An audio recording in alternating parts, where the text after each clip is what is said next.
As we know, Quran was revealed at a particular time, 22 years from 610 to 632 of the Christian era.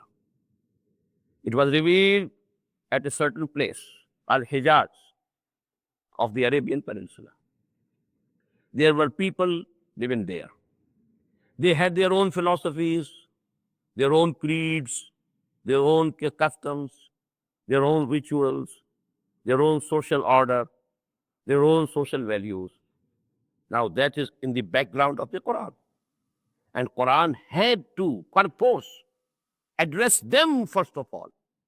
Quran couldn't address the Iranis or the Chinese or the Romans. They were far off. People who were being addressed to immediately were those who were living in the Arabian Peninsula, especially the Hijaz.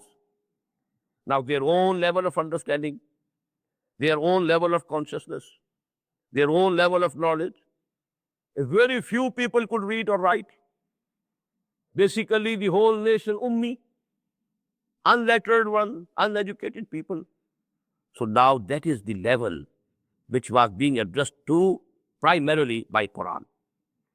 That is why we find in the Quran, their events have been discussed. Then there were, events taking place. The struggles between Muhammad sallallahu alaihi wasallam and his companions on one side, and those who were opposing him on the other side. These events, what was happening at Mecca, what happened at Taif, what happened during 3 years of the siege of Shayb Bani Hashim, what happened at Badr, what happened at Uhud. So all these events are there. And Quran was being revealed bit by bit in accordance with, which was fitting fully with the environment, with the events which were taking place. Although the book is eternal, this is the word of Allah. Word of Allah is eternal. But this eternal word of Allah was being revealed and sent down in a particular time and space complex background. So actually, one level of the understanding of Quran is to keep it connected with the context of the society, context of the time, context of the people, their thinking, their ideas, their beliefs, their creeds, and the events that were taking place. So that is what we call Ta'wilul Khas. At-Ta'wilul Khas. First of all, must understand when this ayah was revealed, what the people who heard it or listened it understood from it. What was the first impression that they got? And actually, Quran transformed the whole society, brought about a total revolution, because it was communicating with the people at the level of their own minds. Otherwise, they couldn't accept it. They couldn't understand it. They couldn't follow it. So this is one level of the understanding of the Quran, and we must stick to it, cling to it, because Quran was definitely revealed in a particular time and space context, and it cannot be disconnected from it. So this is the first level of understanding of the Quran, with special reference to the context of the time and the social environment of the time at which it was being revealed. This we call At-Ta'wilul Khas. But now, on the other hand, it is meant for guidance of the whole humanity. وَمَا أَرْسَلْنَاكَ إِلَّا كَافَّةً لِلنَّاسِ بَشِيرًا وَنَذِيرًا. Even at the time of Muhammad sallallahu alaihi wasallam, the Persians were there, the philosophers, very high intellectuals. Because the Prophet himself said about Salman Farsi radiyallahu ta'ala, if wisdom is on Suraya, on the high star, some person of his community will take it from there out even. It is, inbuilt in their character. Their bent of mind is philosophical and logical. Then there were the Romans.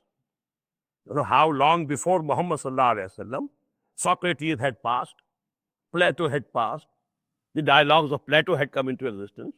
Republic had been written 1,000 years before, rather more maybe. So actually there were nations and countries having cultures, having a very high level of consciousness. Even India, it was at a very high level. The mathematics, the arithmetics, then the medicine, then the astronomy, all these things, very high. Logic, Indian logic is the topmost logic. The Chinese thinkers, saints, sages. So Quran had to cater to the needs of the intellectuals also. And not only on intellectuals of that time, it is the guidance for all time to come. Who will guide Allama Iqbal 1300 years after the death of Muhammad sallallahu alaihi wasallam? Who will guide the highest intellectual of the 21st century? If it is for the guidance of humanity, if it is from Allah subhanahu wa ta'ala, who's all-knowing, omniscient, His wisdom is complete, His knowledge is complete, boundless, then this word of Allah must perforce contain the guidance for all levels of consciousness, for all times to come. That's the logical inference. And it is so. Quran has that guidance, but that guidance is Quran is not apparent, it is hidden. You have to dig it out. It was not apparent. Apparently, it is addressing the Bedouins of Arabia. And they were reading it, understanding it fully, as if it was primarily meant for them. It moved them. It motivated them. And they were ready to sacrifice their lives for the cause of Allah subhanahu wa ta'ala. And they did it. But it had simultaneously the guidance for all time to come, for the highest level of intelligence, highest level of consciousness. That is there. But you have to dig it out. And for that, the generalized mode of interpretation. Now focus on the words. Focus on the context. Focus how the ayat has been grouped into one surah. Focus on how these surahs are connected to each other. Focus on how these surahs are grouped into groups of Madani and Makki. And you will have a new dimension, a new vista of knowledge and wisdom. And I have told you, but for that you have to dig it out. You have to devote whole of your lifetime, all of your intelligence and understanding. Even then you may not be able to do the justice to the job or thought. But you know, you have to do it.